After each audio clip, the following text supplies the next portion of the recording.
자, 찾으셨으면 다니엘 2장 14절에서 24절 말씀 다 같이 합독하겠습니다.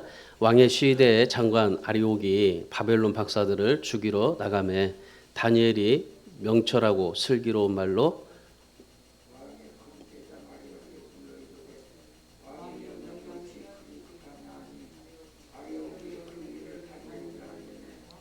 다니엘이 들어가서 왕께 구하기를 기한하여 주시면 왕에게 그 해석을 보여드리겠다 하니라.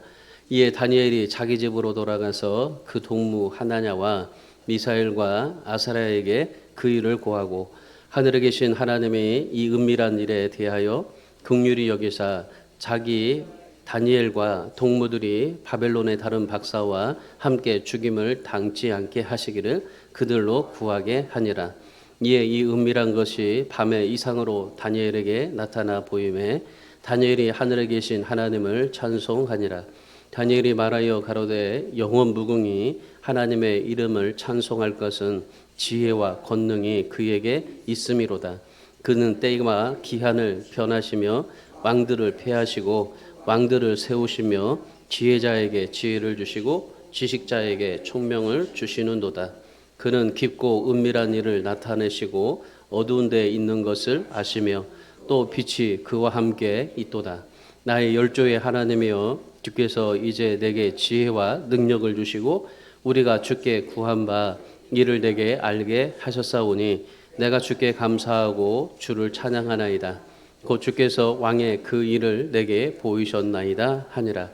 이에 다니엘이 왕이 바벨론 박사들을 멸하라 명한 아리에게로 가서 이르매 그에게 이같이 이르되 바벨론 박사들을 멸하지 말고 나를 왕의 앞으로 인도하라. 그리하면 내가 그 해석을 왕께 보여드리리라. 아멘. 우리 사람 사는 데 있어서는 언제나 위기라는 것이 있습니다. 모두가 다 위기를 겪게 되고 만나게 되는데, 그런데 이 위기라는 말이 한문으로 보면요, 위험이라는 말과 기회라는 말이 합성어가 되어 있습니다. 그러니까 위험한 때를 위험한 것으로 생각하지 않고 그것을 기회로 생각하는 사람에게는 뜻밖의 놀라운 일이 주어지게 된다라는 뜻입니다. 그래서 이 인간의 극한 상황은 하나님의 기회라는 말이 나온 것 같습니다. 여러분 사실 그렇지 않습니까? 사람은 어려움이 오고 역경에 부딪힐 때 그때 하나님을 찾게 되지 않습니까? 우리가 사실은 평안해지면요, 이 하나님을 참 찾기가 참 좀 어려워요. 근데 우리가 어렵고 힘들게 되면요, 그때 하나님을 찾고 또 하나님 앞에 절실하게 간절하게 기도하는 것을 볼 수가 있게 됩니다. 이건 모두나 다 똑같은 공감입니다. 사람이라면은 뭐 목사도 마찬가지입니다. 목사도 늘 기도를 하지만은 그런데 늘 이렇게 살다 보면은 좀 뭐가 어려우면 그때서 이제 하나님 앞에 더 간절하게 그냥 강대상에 무릎 꿇고 그렇게 살아가는 게 또 목사예요. 인류 역사를 보십시오. 위대한 사람들을 보시면은 거의 위기 속에서 태어납니다.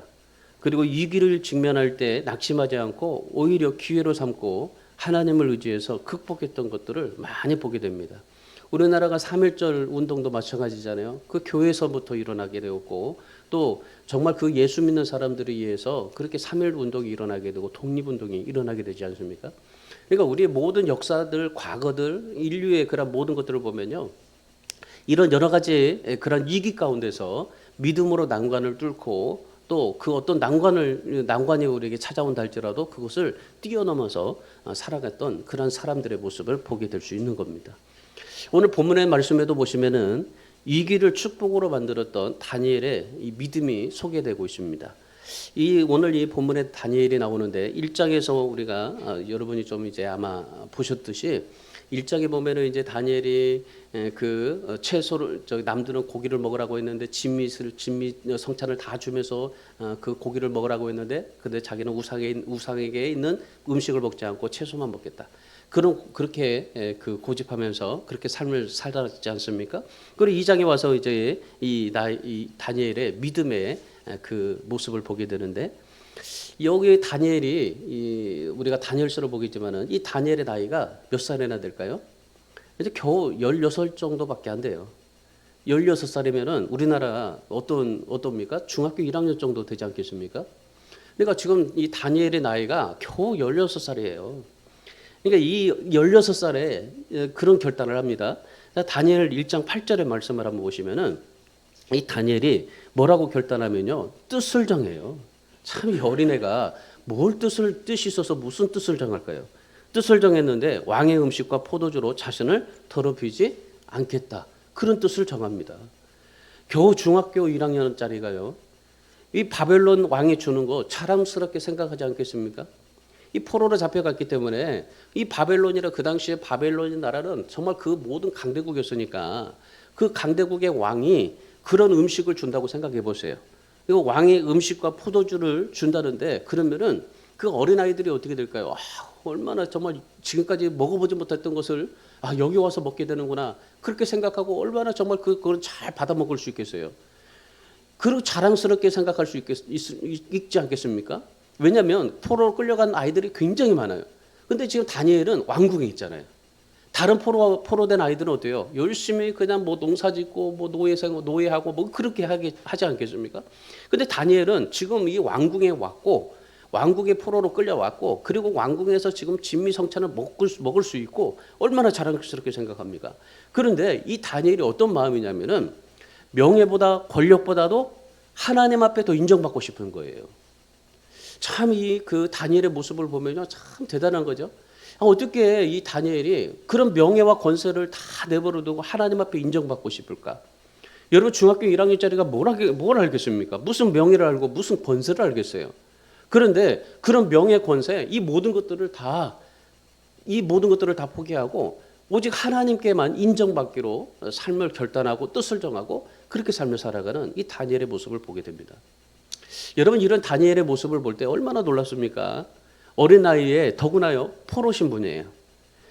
포로 신분인데도 불구하고 살아계신 하나님을 향한 그 신앙을 지키는 믿음. 정말 이 믿음을 볼 때요 참 우리들의 모습이 부끄럽지 않습니까? 이 다니엘이 정말 겨우 16살 정도밖에 되지 않는데 그런 믿음으로 삶을 살았다는데 우리는 어떻습니까? 오늘 본문의 말씀에 보면 이런 다니엘이 어린 나이에 그런 뜻을 정하고 하나님 앞에 삶을 살았어요. 그랬더니 다른 아이들보다도 채소 먹은 이 다니엘이 더 살이 찌고 윤기가 나고 그렇게 더 좋았어요. 그런데 이 장에 와 보니까 다니엘이 어떻습니까? 인생의 이 길을 맞게 돼요. 1절의 말씀을 보시면은 느부갓네살 왕이 꿈을 꾸었습니다. 이 꿈을 꿨는데 그런데 꿈이 생각나지 않은 거예요. 이 꿈 때문에 밤을 꼴딱 샌 거죠.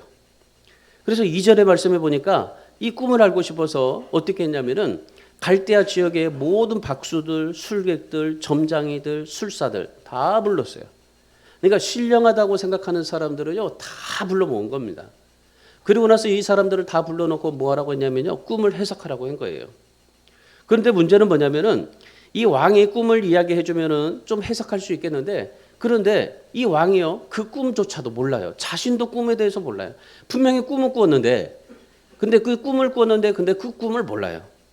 그러니까 이 뭐 여러 가지 많은 그런 이 점장이들, 술사, 박수들 이런 사람들 다 불러가지고 꿈을 얘기하라고 하는데 그런데 어떻게 해요? 아니 왕이 그 꿈에 대해서 뭔가 좀 이 스토리라 잠깐이라도 좀 얘기해 주면은 그거 가지고 좀 뭔가 깨달음으로 할 텐데 그런데 이 왕조차도 꿈을 몰라요. 그러니 이들이 어떻게 되겠습니까? 난감할 수밖에 없었던 겁니다. 더구나요 5절과 6절 말씀 보세요. 꿈을 해석하지 못하면은 이 느부갓네살이 뭐라고 했냐면은 몸을 쪼개버린대요. 그리고 너희들 집을 다 거름토로 삼아버리겠다는 거예요. 근데 해석하면은 어떻게 해주겠다는 거예요? 선물과 상과 큰 영광을 줄 것이다라고 말씀을 하는 겁니다. 참 기가 막힌 것이죠. 그래서 박수와 술객과 점장이들 술사들이요 어떻게 합니까? 아니 도저히 어떻게 꿈을 해석할 수가 없는데 아니 꿈을 해석하지 못하면 몸을 쪼개버리고 집을 거름토로 만들어 버린다는데 이거를 어떻게 할 수가 없는 거예요. 그래가지고 이 사람들이 왕에게 호소를 해요. 뭐라고 했냐면요 11절 말씀 보세요. 11절의 말씀에 보면 육체와 함께 거하지 아니하는 신들 외에는 그 왕 앞에 그것을 보일 자가 없다라고 얘기하는 겁니다. 이게 무슨 말이냐면은 인간의 능력으로는요 도저히 그 꿈을 해석할 수 없습니다. 그러니까 자기들은 뭐 하겠다는 거예요? 못 하겠다는 거죠. 죽어도 못 하겠다는 거예요. 뭐 왕이 우리 몸을 쪼개버리고 집을 거름터로 삼아 버린다 할지라도 그래 도저히 이거는 이 꿈을 해석할 수가 없다는 거죠. 왜? 꿈을 모르는데 왕도 꿈을 모르는데 어떻게 해석합니까? 그러니까 도저히 못하겠다는 거예요. 그러니까 느부갓네살이 어떻게 됩니까? 화가 난 거죠. 12절의 말씀 보십시오. 바벨론의 모든 박사들을 다 죽여버리라고 한 거예요. 그런데 문제가 좀 생기는데 그게 뭐냐면 13절의 말씀 보세요. 여기에 누가 있냐면 다니엘과 그 친구들도 포함되어 있는 겁니다. 그러니까 이 꿈을 이제 해석하지 못하니까 거기에 다니엘 친구들도 다 이제 죽게 될 수밖에 없었던 겁니다. 여러분 이럴 때 보통 사람들은 어떻게 할까요? 아 이제 끝이구나 생각할 거 아니겠습니까? 포로로 잡혀가지고 아 이건 뭐 차라리 그냥 왕이 주는 진미성찬이나 한번 먹고 죽을 걸. 아마 그런 이 후회함과 섭섭함도 아마 들었을 거예요. 왜냐하면 이제 죽게 돼 있으니까 이제 뭐 죽을 수밖에 없는 상황인데 이 죽음을 앞두고 다니엘과 세 친구들이 뭐라고 하겠어요? 그 어린 나이에 아유 차라리 이제 끝이다야. 우리 그냥 그 전에 실컷 먹고나 죽지. 아유 이거 뭐 이렇게 정말 죽는 게 너 얼마나 정말 이 한탄스럽냐.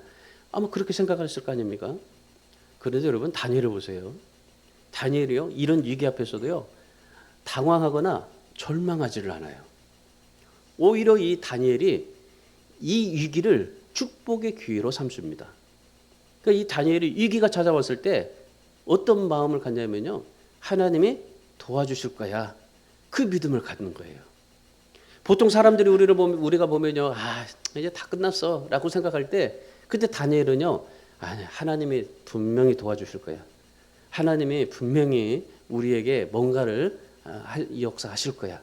이것을 하나님 앞에 기회로 삼는 거죠.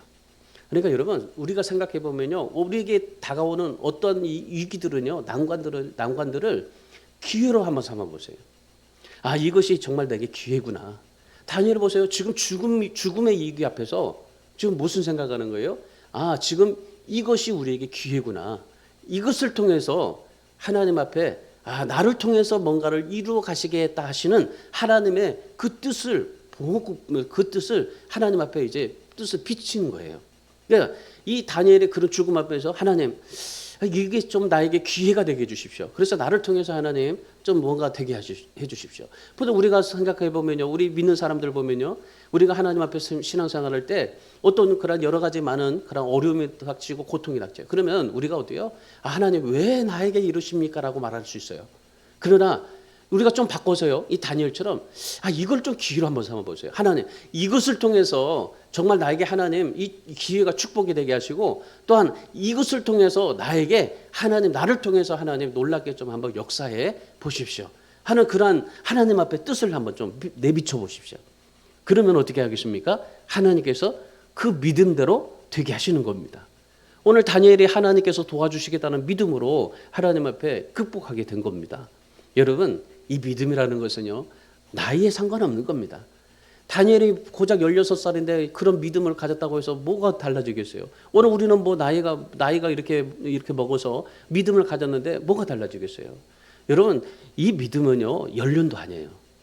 이 믿음은 진짜 하나님에 대한 그 나이가 16살이든지 50살이든지 80살이든지 하나님에 대한 그 믿음, 하나님이 살아계셔서 나와 함께 하시고 나를 도우시고 나를 역사하신다는 그 믿음만 있다면, 그렇다면요 그 우리 인생의 모든 것이 다 하나님께 달려 있음을 믿고 달려갈 수가 있게 되는 겁니다. 결국 하나님에 대한 믿음을 가지느냐 가지지 못하느냐예요. 아무리 연륜이 많아도 아무리 나이가 많아도 하나님에 대한 믿음을 가지지 못하면요 느부갓네살과 똑같은 마음이에요. 우리가 느부갓네살이 어때요? 꿈을 꿨는데 불안했잖아요. 불안하고 그러니까 궁에 다 그냥 뭐 점쟁이들 모아가지고 그걸 해석하라고 하잖아요. 안 나면은 그냥 다 죽여버리고. 근데 꿈을 해석해야 될 장소가 어떻게 해요? 죽음의 장소가 돼버리잖아요. 여러분 오늘 우리에게도 이런 위기들이 우리에게 찾아옵니다. 우리에게 위기들이 찾아오는데 그런데 위기가 찾아왔을 때 어떻게 하면 극복할 수 있을까라는 거죠. 자, 우리가 하나님 앞에 믿음으로 우리가 극복한다고 하지만, 근데 이 믿음으로 극복하지만은 어떤 믿음으로 극복하느냐가 우리에게 다르게 된 거예요. 오늘 이 다니엘을 보면은 믿음으로 극복을 하게 되는데, 그런데 이 믿음으로 어떻게 극복했느냐는 말이죠. 오늘 이 다니엘이 그 위기가 찾아왔을 때 어떻게 극복했는지를 말씀을 통해서 우리가 한번 보시고, 그리고 우리도 위기에 직면하게 되면 어떤 믿음을 가져야 될까? 오늘 이 다니엘의 그런 위기를 극복했던 이 세 가지 믿음을 보시면서 저와 여러분도 어떤 위기를 직면할 때마다 오늘 다니엘처럼 그런 위기를 그런 기회로 삼고 잘 극복해서 정말 승리하는 그런 복된 인생이 될 수 있기를 주님의 이름으로 축원합니다. 다니엘의 첫 번째 믿음은 어떤 믿음이었냐면요, 하나님이 나와 함께 하신다는 확신이었어요. 하나님이 나와 함께 하신다는 확신. 여러분, 다니엘이 나이가 어렸어도요, 하나님이 나와 함께 하신다는 확신을 가지고 산 거예요. 그러니까 이것이 다니엘이 이것이 흔들리지가 않은 겁니다.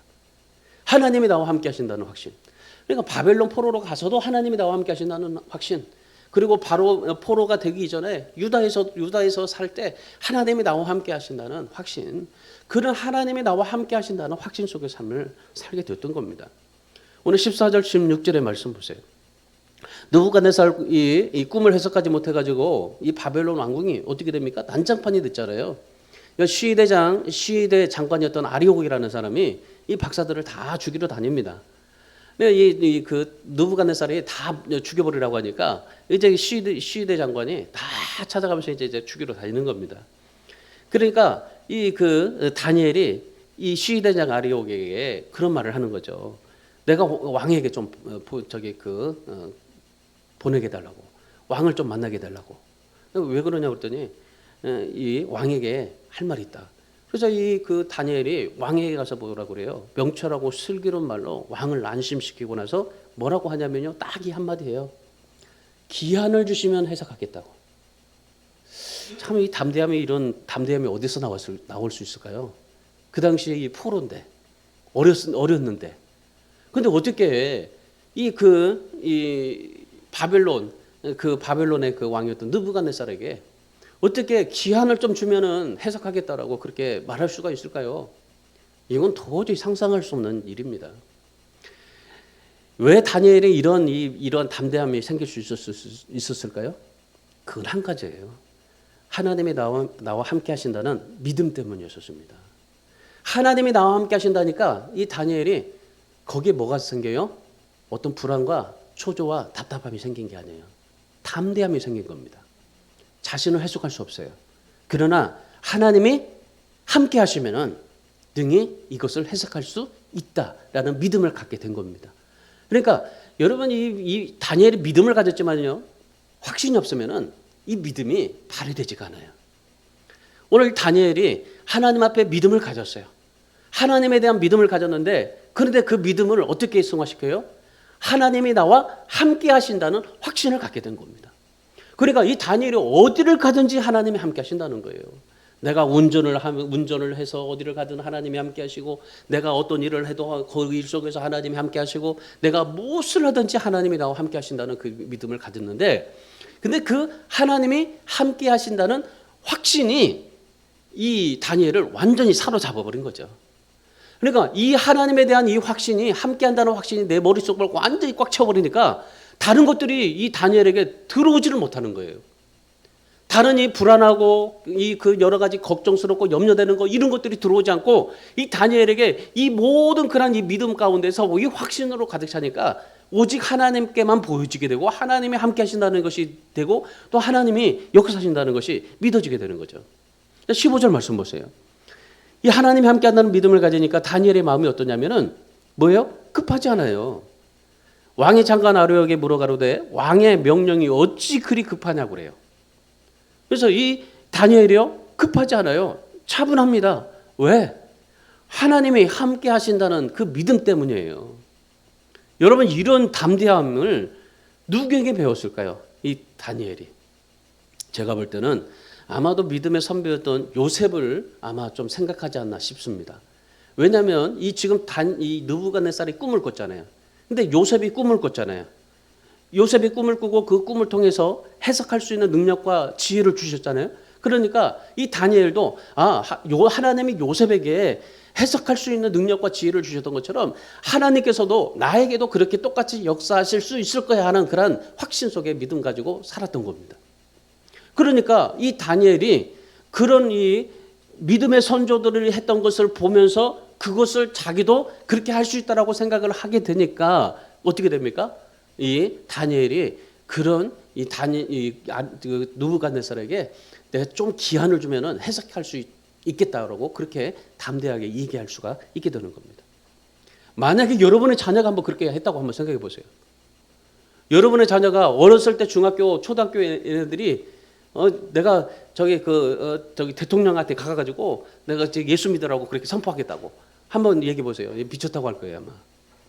오늘 이 다니엘을 한번 보세요. 다니엘이 지금 이 당시에 다니엘의 아버지가 다니엘과 함께 있었다면은 다니엘이 만약 이런 상황이었으면요, 이 아버지는 야 미쳤냐, 너 조용하게 그냥 잘 지내. 아마 그럴 수 있었을 겁니다. 네가 뭘 알아서 그렇게 하냐고 아마 그럴 수가 있을 거예요. 여러분 하나님이 함께 하시면 다니엘처럼 뭐든지 할 수가 있어요. 이 확신을 가지십시오. 하나님이 함께 하시면 이겨낼 수 있다는 확신 가지십시오. 여러분 이 확신이 우리의 믿음을 강하게 만드는 겁니다. 이 확신이 우리의 믿음을 기적으로 만들게 되는 겁니다. 어떤 위기도 감당할 수 있다는 확신을 가질 때 승리할 수가 있게 되는 겁니다. 그래서 여러분 오늘 우리도 마찬가지입니다. 우리도 어떤 위기가 찾아올 수 있어요. 여러 가지 위기들이 찾아올 수 있어요. 그때 하나님을 신뢰할 수 있는 믿음을 가질 수 있기를 바랍니다. 아브라함 보세요. 아브라함의 독자 이삭을 하나님 앞에 바칠 때 어떤 믿음으로 바쳤냐면은 히브리서 11장 19절에서 그렇게 말씀합니다. 하나님이 능히 이삭을 죽은 자 가운데서 다시 살리실 거라는 확신을 가졌던 겁니다. 여러분 이 아브라함이 자기의 아들을 하나님 앞에 드리라고 하니까 그 독자 아들을 하나님 앞에 모리아산에서 바칠 때 그때 어떤 마음이에요? 확신인 거예요. 확신. 그 확신이 뭡니까? 이삭을 죽은 자 가운데서 다시 부활시켜 주실 거라는 그 믿음, 그 확신. 우리 사랑하는 성도 여러분, 오늘 우리도 하나님이 우리와 함께 하셔야 되는 겁니다. 우리 교회에 함께 해야 되고 여러분의 가정과 직장에 함께 해야 됩니다.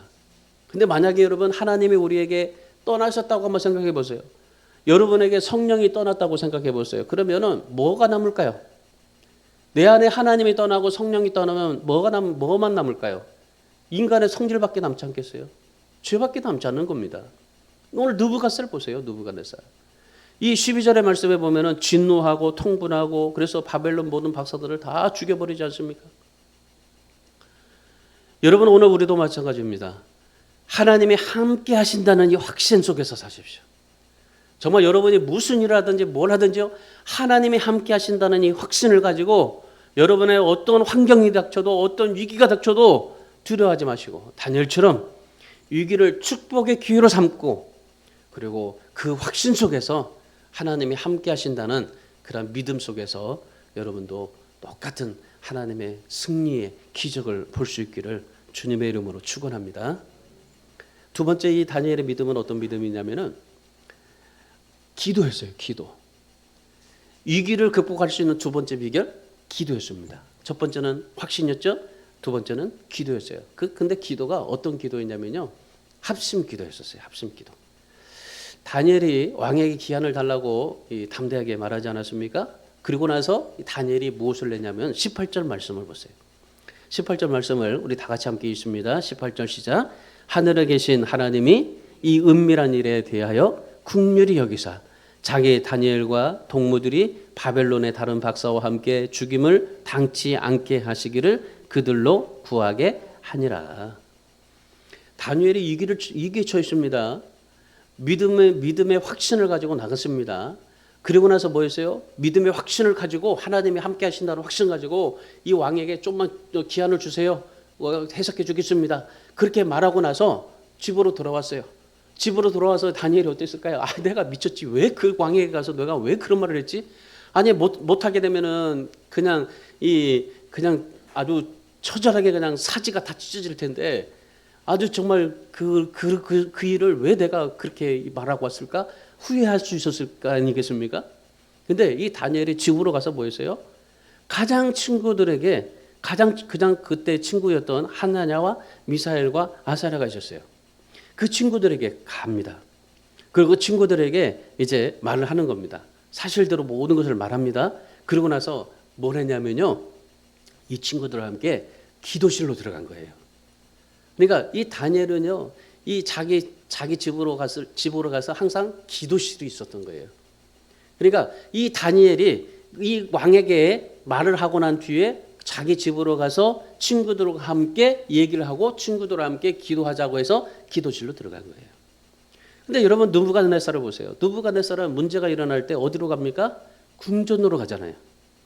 궁전으로 가서 박사들, 술객들, 점장이들, 술사들 다 불러 모아놓고 해결해 보지 않습니까?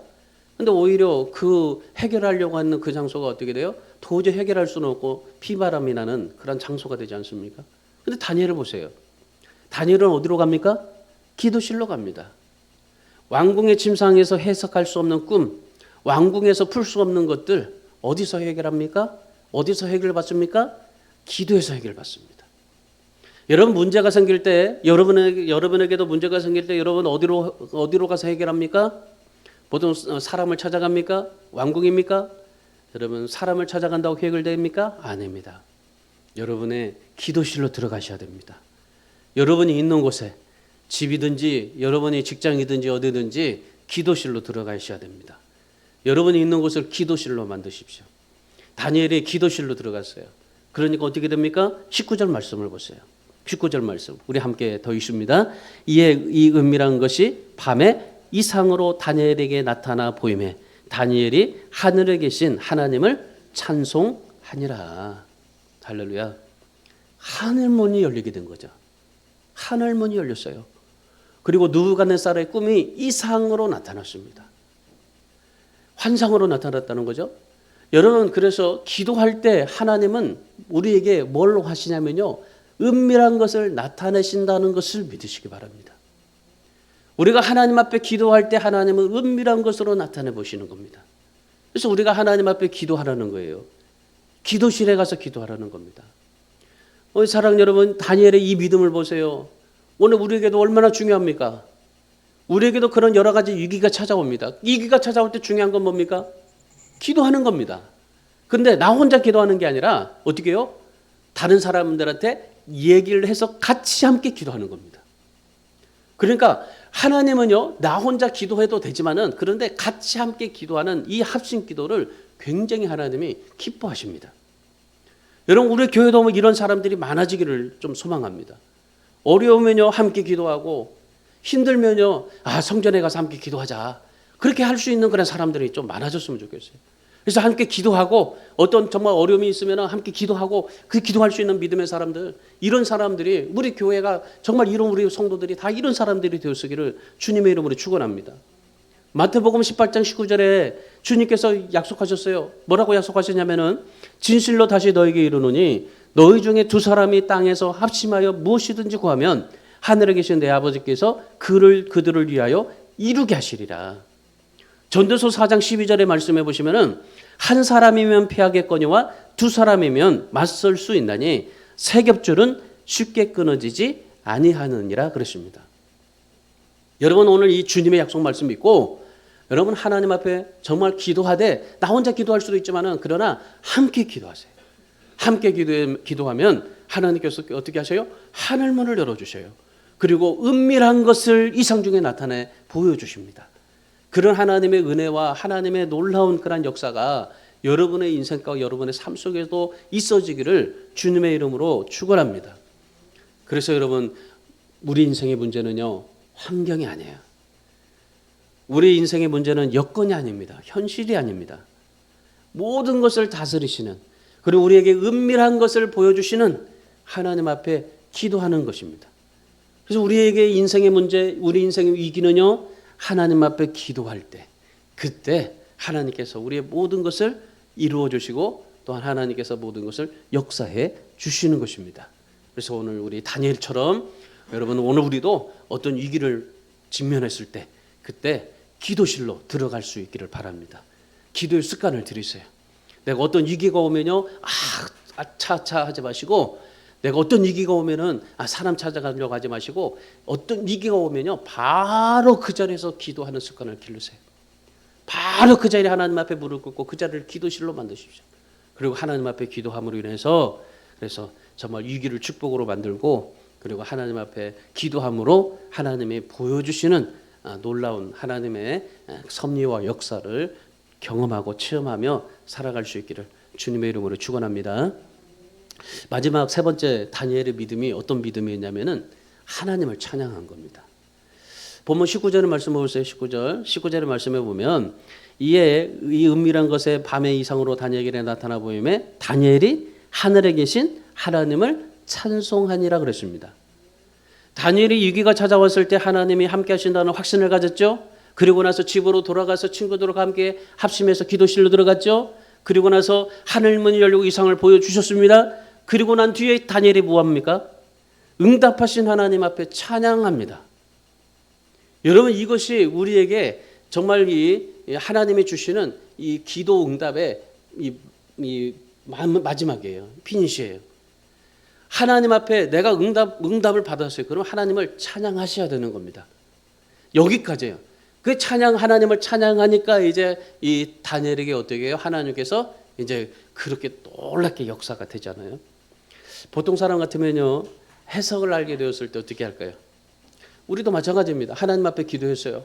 정말 도저히 그 사람이 모르는 걸 나를 통해서 하나님이 보여주셨어요. 알게 해주셨어요. 그러면 어떻게 됩니까? 내가 알았다고 당장에 뛰어가가지고 이거 하나님이 나에게 알려줘서 이렇게 된 거야 저렇게 된 거야 이렇게 얘기할 거 아닙니까? 근데 이 다니엘은 어떻습니까? 너무 기뻐가지고 왕에게 찾아가서 왕이요 내가 알았습니다. 당신이 무슨 꿈을 꿨는지 정말 알았습니다. 그걸 다 왕에게 세심하게 얘기하고 이렇게 다 얘기해 줘야 될 거 아니에요. 근데 다니엘이 어떻습니까? 왕에게 가지 않아요. 뭐 합니까? 하나님 앞에 감사드리고 찬양합니다. 하나님 앞에 감사하고 찬양해요. 여러분 우리 인생에 여러 가지 기도응답이 있어질 때 어떻게 됩니까? 하나님 앞에 감사하고 찬양하십시오. 다니엘이 하나님 앞에 세 가지를 찬양했어요. 하나님 앞에 첫 번째로 20절의 말씀에 보시면은 하나님의 지혜와 권능을 찬양했어요. 하나님의 지혜와 권능이 대단합니다. 놀랐습니다. 두 번째는요 21절에서 하나님이 계절도 바꾸시고 왕들을 폐하기도 하시고 세우기도 하시는 그 하나님을 찬양했어요. 그리고 세 번째는 22절에서 모든 것을 하시고 함께 하시는 하나님을 찬양했습니다. 그런데 여러분 여기서 좀 우리가 중요하게 여길 것이 뭐냐면요 한 가지 사실을 좀 발견할 수가 있게 되는데 뭐냐면요 23절 말씀이에요. 23절의 말씀에 보시면은 나의 열조의 하나님이여 주께서 이제 내게 지혜와 능력을 주시고 우리가 주께 구한 바를 이를 내게 알게 하셨사오니 내가 주께 감사하고 주를 찬양하나이다 했죠. 곧 주께서 왕의 그 일을 내게 보이셨나이다. 여러분 이 말이 무슨 말이냐면은 하나님께서 지혜와 능력을 주시고 기도를 알게 해주시고 감사하고 찬양할 수 있게 하시는 것을 보이셨다고 했잖아요. 근데 여기에 내게 보였다라는 말은요 여기에 내게는요 복수예요. 그러니까 하나님은 다니엘같이 이렇게 하면 우리들에게도 보여주신다는 겁니다. 여러분에게도 보여주신다는 겁니다. 하나님께서 정말 다니엘처럼 그렇게 하나님 앞에 살면 여러분에게도 똑같이 하나님께서 보여주신다는 사실입니다. 그래서 여러분 오늘 우리가 신앙생활할 때 정말 이 다니엘처럼 이렇게 하나님의 그러한 이 보여주심으로 인해서 하나님 앞에 감사하고 찬양할 수 있는 그러한 여러분의 간증의 삶이 되기를 주님의 이름으로 축원합니다. 지금 현존하는 이 전 세계에게 이 바이올린이 있어요. 바이올린을 가장 잘 만드는 사람이 있습니다. 이 바이올린을 지금 세계에서요 가장 잘 만드는 사람이 마틴 술레스케입니다. 이 사람이 있는데 근데 이 사람은요 1년에 바이올린을 20개밖에 만들지 않아요. 보통 우리가 바이올린을 보면은 막 대량 생산하고 막 그러잖아요. 근데 이 사람은 1년에 20개를 만들어요. 20개를 만드는데 전 세계 오케스트라 수석 연주자들이 이 마틴 술레스케의 바이올린을 다 가지고 사용한다고 합니다. 근데 이분이 바이올린을 만드는 나무가 있어요. 이 나무가 있는데 어떤 나무를 사용하냐면요, 가문비 나무를 사용한답니다. 이 가문비 나무를 사용하는데 이 스위스에 가보면요, 이 가문비 나무가 자랄 수 있는 땅과 자라지 못하는 땅이 있다는 거예요. 그래가지고 여기 사진을 보면 자랄 수 있는 것과 자라지 못하는 그런 이 땅의 구분이 거기 스위스에 가면 있대요. 그러니까 한계선이 있다고 합니다. 한계선이. 그러니까 이 경계선에서 혹독함과 척박함을 이겨낸 나무를 사용하는데, 그러니까 여기 뭐 나무 가문비 나무가 있다고 해서 다 사용하는 게 아닙니다. 이 가운데서 이 몇천 그루 그 가운데서 딱 하나만 선택한다고 그래요. 이 마틴 술레스케가 이런 말을 했습니다. 혹독함과 척박함은 가문비 나무에게는 고난이지만은 울림에게는 축복이다라는 말을 했어요. 무슨 말이냐면요, 평탄하게 자라는 나무에서는 이 진동과 떨림의 소리가 난다는 겁니다. 여러분, 이 악기를 한번 다루는 분은 알 거예요. 진동과 떨림의 소리, 울림의 소리가 나지는 않는다는 거죠. 그런데 혹독함과 척박함을 이겨낸 나무는 밀도를 높아지게 해서 울림의 소리가 나온다고 그래요. 그러니까 그냥 평범하게 자라는 나무는 진동과 떨림으로 굉장히 웅장합니다. 그런데 이 척박함과 혹독함을 이겨낸 나무에게서는요, 울림이 나온다는 거예요. 울림의 소리가. 그래서 이 마틴 술레스케가 그 혹독함과 척박함 속에서 자라난 가문비 나무 하나를 골라가지고, 그리고 그 나무를 이제 잘라서 가져와가지고 바이올린을 이제 깎고 닦아서 이렇게 만든다는 겁니다. 이렇게 만들어진 바이올린은 진동과 떨림의 소리가 아닌 울림의 소리가 악기가 된다는 거예요. 그래서 이 바이올린이요, 울리는 나무, 노래하는 나무가 된다는 겁니다. 야, 정말 이걸 볼 때 너무나 감동적인 거예요. 제가 인터넷에서 이제 이 기사를 좀 봤는데, 이런 예화를 좀 이렇게 한번 살펴보니까 너무나 감동적인 거예요. 우리 신앙이 그런 거예요, 신앙이. 우리 신앙이 혹독함과 척박함 속에서 살아갈 때 어떻습니까? 그냥 평범하게 삶을 살아갈 때는요, 우리에게는 진동과 떨림의 소리가 나와요. 그런데 우리에게 정말 혹독함과 척박함 속에서 정말 내가 인생에 고달프고 힘들고 답답하고 여러 가지 많은 위기 속에서 고난 속에서 삶을 살아갈 때 거기서 나오는 우리의 소리는요, 울림의 소리예요.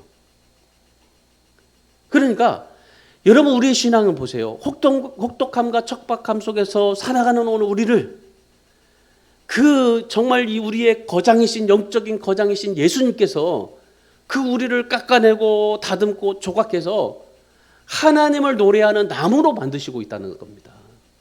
얼마나 정말 하나님 앞에 감사한지 몰라요. 우리가 하나님을 노래하는 나무로 만들고 있어요. 누가? 영적인 거장인 예수님께서. 오늘 이 바이올린의 거장인 이 마틴 술레스케가 그 정말 가문비 나무에서 혹독함과 척박함 속에서 정말 이겨내고 자랐던 그 나무를 가지고 정말 진동과 떨림의 소리가 아니라 정말 울림의 소리, 노래하는 울림의 노래, 이 정말 노래하는 그 악기로 만들었던 것처럼, 이 정말 이 거장인 마틴 술레스케가 그 나무를 잘라가지고 열심히 다듬고 깎아서 만들었던 것처럼, 예수님께서 우리가 정말 이 혹독함과 이 척박함 속에서 살아가는 우리를 정말 우리를 십자가를 통해서 우리를 잘라내시고 깎아주시고 우리를 다듬어 주셔서 정말 하나님을 노래하는 나무로 만들고 있다는 사실. 여러분, 그래서 우리는요, 하나님을 노래하는 나무가 되어야 한다는 것입니다. 우리가 진짜 그냥 평범하게 살아서 진동과 떨림의 소리가 아니라 정말 여러 가지 고난 속에서도, 그러나 그 고난 속에서도 하나님에 대한 믿음을 가지고 내가 고난 속에서 이겨냈더니 예수님께서 나를 깎아주시고 다듬어주시고 그렇게 모든 것을 다 해주셔서 하나님을 노래하는 나무로 만들어주셨다는 사실.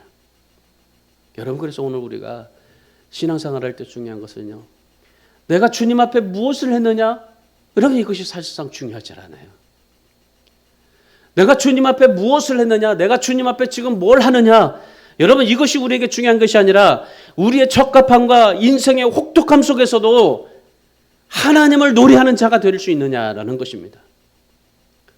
왜냐하면 우리의 인생의 척박함과 혹독함은 우리가 이겨내는 믿음을 통해서 주님께서, 영적인 거장인 주님께서 우리를 닦아주시고 정말 우리를 다듬어 주시고 우리를 하나님을 노래하는 사람으로 만들어 주시는 그런 주님이 우리에게 역사하시기 때문입니다. 우리 인생에서 정말 우리 신앙에서 중요한 것은 바로 그겁니다. 내가 주님을 위해서 무엇을 어떻게 많은 것을 해보려고 생각하는 것이 아니라, 내가 정말 주님을 위해서 어떻게든지 내가 뭘 해보려고 생각하는 것이 아니라, 하나님 앞에 내가 정말 그 여러 가지 어려운 고난과 여러 가지 역경 모든 것을 다 그 자리에서 꿋꿋하게 하나님 앞에 이겨냈더니 영적인 거장이신 주님께서 나에게 오셔서 그걸 다 닦아주시고 자르고 모든 걸 다 해주셔서 그렇게 하나님께서 정말 하나님을 노래하는 사람으로 만들어 주셨던 것처럼, 여러분 오늘 우리도 하나님 앞에 정말 그렇게 여러 가지 인생 속에, 여러분의 모든 인생 속에 그 자리에서 여러분 여러 가지 척박함과 혹독함 속에서 이겨내고 견디고, 그리고 하나님 앞에 정말 하나님이 나를 쓰시고자 하시는 그런 모습의 삶으로 하나님 앞에 사라져 갈 때, 그때 하나님께서 오늘 주님께서 우리를 다듬어 가시고 그래서 하나님을 노래하는 나무로 만들어 주시게 될 줄 믿습니다. 여러분 지혜가 필요하십니까? 하나님 앞에 구하십시오. 야고보서 1장 5절에서 뭐라고 그랬습니까? 지혜가 부족하거든 구하라. 그러면 후히 주시고 꾸짖지 아니하시고 하나님께서 주신다고 말씀하지 않았습니까? 여러분 하나님 앞에 우리가 정말 이 지혜를 구하기를 원한다면, 지혜를 갖기를 원한다면, 우리에게 능력이 필요하다면 오늘 이 다니엘처럼 정말 하나님 앞에 기도하시고 그리고 하나님을 찬양하는 사람이 되십시오. 하나님을 찬양하는 나무가 되십시오.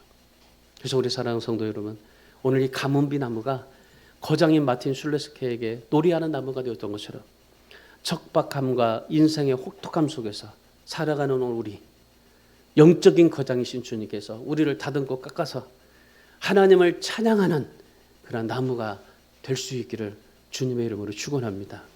그래서 오늘 이 다니엘처럼 이 길을 만났을 때 정말 여러 가지 많은 인생의 여러 가지 위기에 직면했을 때 하나님을 온전히 의지하고 확신하고 믿음으로 기도하고 하나님을 찬양하는 인생이 되었던 것처럼 저와 여러분도 하나님 앞에 그런 믿음의 삶을 살아갈 수 있기를 주님의 이름으로 축원합니다.